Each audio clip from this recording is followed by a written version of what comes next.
Bonjour à tous et merci de nous rejoindre sur Futur TV pour cette nouvelle édition de la rédaction. À la une de l'actualité de ce jeudi 5 février.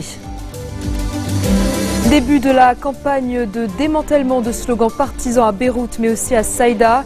Une initiative rendue possible grâce à l'esprit de dialogue entre le courant du futur et le Hezbollah.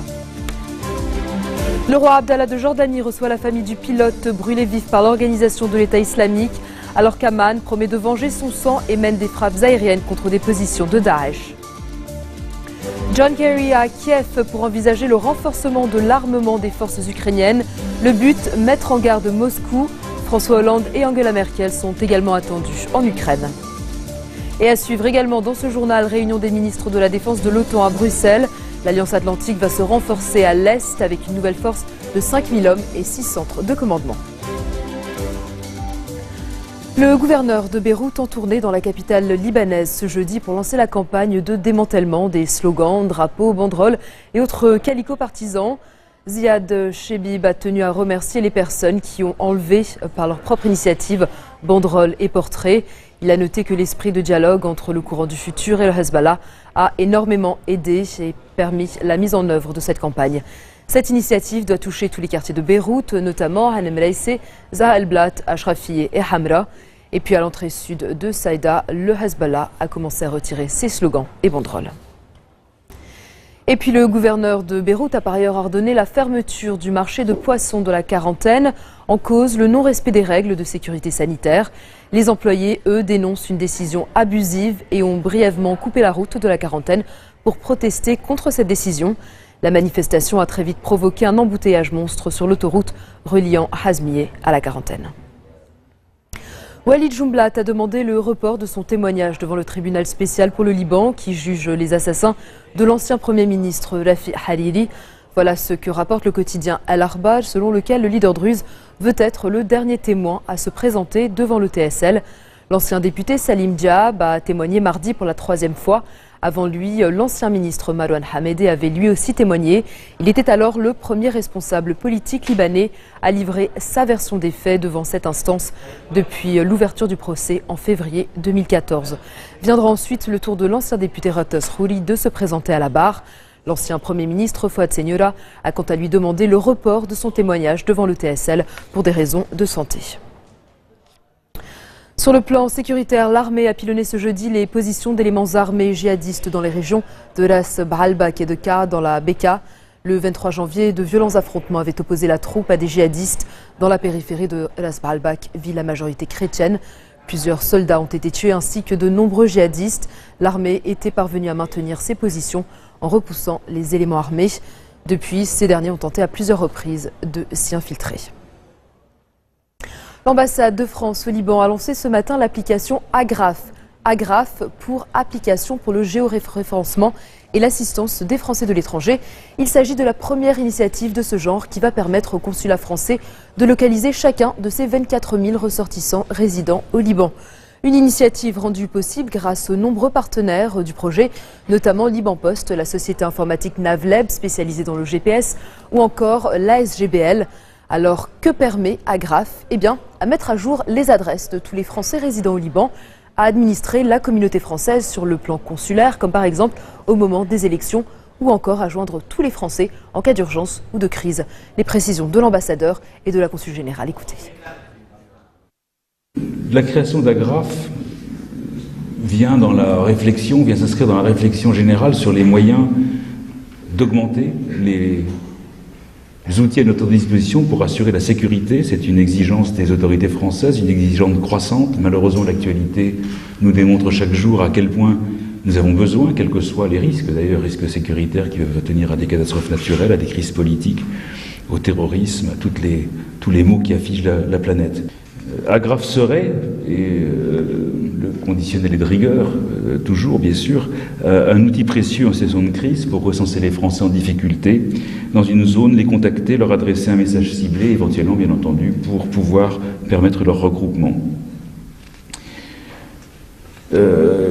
Récemment, après les échanges de tirs à travers la frontière libano-israélienne, ou la ligne bleue, le 28 janvier dernier, nous avons clairement ressenti l'utilité extrême de disposer d'un outil de repérage fin du domicile de nos compatriotes particulièrement à cette occasion, habitant naturellement dans le sud. Agraf est une première, je vous l'ai dit tout à l'heure, dans le réseau diplomatique et consulaire français.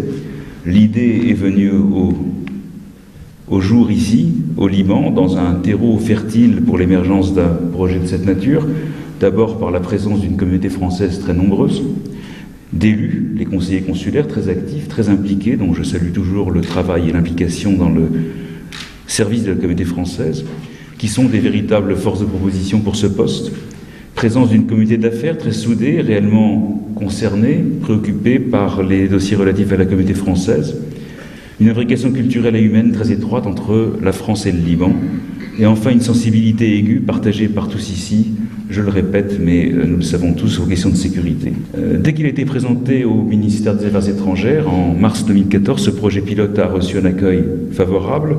Le ministère a consacré le principe du projet pilote en précisant qu'il pourrait envisager, dans un deuxième temps, s'il faisait la preuve de sa pertinence, de son adaptation aux besoins, de sa capacité de réponse à nos questions.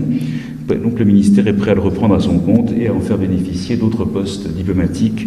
Un système d'information géographique qui nous fournisse une vision spatiale, dynamique, de la composition et de la répartition géographique de notre communauté française. Il s'agissait, lui disais-je, de moderniser notre approche de la gestion de cette communauté nombreuse, majoritairement binationale et donc résidente, y compris et surtout en situation de crise. Liban Post a donné un coup d'accélérateur énorme à cette entreprise et sa contribution en nature nous a vraiment fait changer de dimension. Nous nous interrogions sur la manière forcément artisanale dont nous pourrions nous procurer et faire entrer dans Agraf les coordonnées géographiques, latitude et longitude, des adresses exploitables de nos compatriotes. Je précise que nous n'en étions pas encore à nous demander comment nous allions traiter les adresses inexploitables. Et voilà que Liban Post nous propose une solution tout en un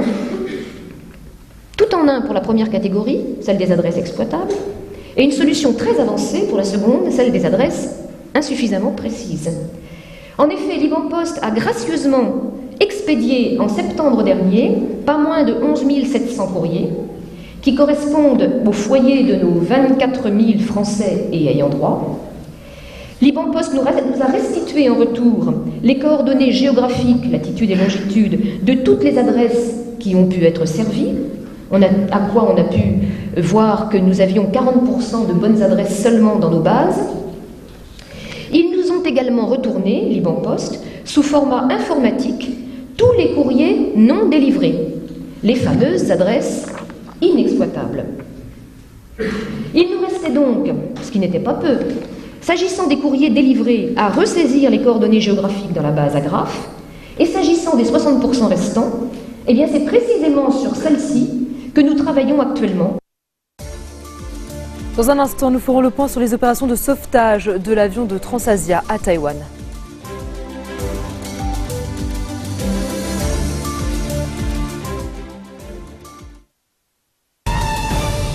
Retour sur le plateau de l'info du 1640. Rentré précipitamment des États-Unis où il a écourté sa visite, le roi Abdallah II de Jordanie a rencontré les généraux de son armée après l'exécution du pilote jordanien capturé en décembre et brûlé vif par l'organisation de l'État islamique qui a diffusé une vidéo de cet assassinat. Le souverain hachémite a reçu la famille du pilote ce jeudi et promis de venger son sang. Il estime que cet abominable meurtre ne va faire que renforcer la détermination de la communauté internationale à détruire l'EI, un groupe qui sème la terreur en Syrie et en Irak. Voisine de ces deux pays, la Jordanie participe depuis septembre aux frappes de la coalition internationale.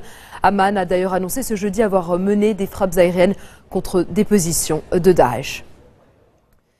Et puis l'organisation État islamique ne recule devant rien, y compris recruter des enfants. Voilà ce que dénoncent les Nations Unies, selon lesquelles l'horreur n'a aucune limite pour les djihadistes. Le recrutement de combattants pour Daesh commence dès le plus jeune âge, avec des entraînements forcés. Futurs combattants et kamikazes, ces enfants sont des victimes utilisées contre leur gré pour commettre des massacres et faire d'autres victimes innocentes. Les enfants sont confrontés à l'innommable, comme la diffusion de l'exécution du pilote jordanien. Ils subissent aussi des violences sexuelles, des tortures physiques ou psychologiques au nom d'une idéologie djihadiste prête à tout pour défendre ses propres intérêts. Et puis on reste en Syrie où le centre de Damas a été touché par des tirs d'artillerie en provenance des quartiers est de la capitale syrienne. Des roquettes et des obus tirés par des rebelles islamistes ont atteint des zones résidentielles de la ville. Ils proviendraient de l'armée de l'islam, un groupe d'insurgés implanté dans la région de la Ghouta orientale, dans les faubourgs de la capitale. Les États-Unis vont-ils fournir des armes aux autorités ukrainiennes pour les aider à repousser les séparatistes? C'est ce qu'espère Kiev, qui reçoit aujourd'hui John Kerry. Le secrétaire d'État américain est arrivé en Ukraine ce matin, où il s'est entretenu avec le président Petro Poroshenko. Alors que le conflit avec les séparatistes pro-russes a fait plus de 5300 morts en 9 mois, à Kiev, certains résidents souhaiteraient, eux, des livraisons d'armes en provenance des pays occidentaux. Mais pour d'autres, ce serait le début d'une nouvelle escalade. Des responsables américains évoquent également une enveloppe de 16,4 millions de dollars d'aide humanitaire pour les civils dans l'est de l'Ukraine. Par ailleurs, François Hollande et Angela Merkel sont également attendus à Kiev ce jeudi. Écoutez. Avec Angela Merkel, j'ai décidé de prendre une nouvelle initiative. Nous partirons à Kiev dès cet après-midi. Nous ferons une nouvelle proposition de règlement sur le conflit lui-même. Il sera fondé sur l'intégrité territoriale de l'Ukraine et nous irons la discuter avec le président Poroshenko aujourd'hui et vendredi à Moscou avec le président russe, car le temps presse. Et il ne sera pas dit que la France et l'Allemagne, ensemble, n'auront pas tout tenté, tout entrepris pour préserver la paix. L'OTAN va renforcer sa présence sur son flanc Est en approuvant la création d'une nouvelle force de 5000 hommes et de 6 centres de commandement. C'est la réponse de l'Alliance Atlantique à l'agression de la Russie en Ukraine. La réunion des ministres de la Défense ce jeudi à Bruxelles vise à concrétiser cet engagement. Les centres de commandement vont être basés dans 3 pays baltes, à savoir en Pologne, en Roumanie et en Bulgarie, et accueillir chacun une quarantaine de militaires. Objectif, marquer la présence symbolique de l'OTAN aux frontières de la Russie en organisant des exercices. Et puis à Taïwan, les recherches se poursuivent pour tenter de localiser les disparus du crash de la Transasia. Selon le dernier bilan communiqué par les autorités, ils sont au nombre de 12. 31 victimes ont été comptabilisées au lendemain de l'accident spectaculaire de cet avion qui a heurté une autoroute surélevée avant de plonger dans l'eau à Taipei. Il y avait 53 passagers et 5 membres d'équipage à bord. Le pilote de l'appareil, qui a apparemment tout fait pour tenter d'éviter de s'écraser sur des zones habitées et faire des victimes au sol, a été salué comme un héros par des spécialistes de l'aviation et la presse locale. 15 personnes ont été secourues après avoir survécu par miracle à cette catastrophe dont les images vidéo amateurs ont fait le tour du monde. C'est la fin de ce journal. Tout de suite, le rappel des titres qui ont marqué l'actualité de cette journée. Début de la campagne de démantèlement de slogans partisans à Beyrouth, mais aussi à Saïda. Une initiative rendue possible par l'esprit de dialogue entre le courant du futur et le Hezbollah. Le roi Abdallah de Jordanie reçoit la famille du pilote brûlé vif par l'organisation de l'État islamique, alors qu'Amman promet de venger son sang et mène de nouvelles frappes aériennes contre des positions de Daesh. John Kerry à Kiev pour envisager le renforcement de l'armement des forces ukrainiennes. Le but, mettre en garde Moscou.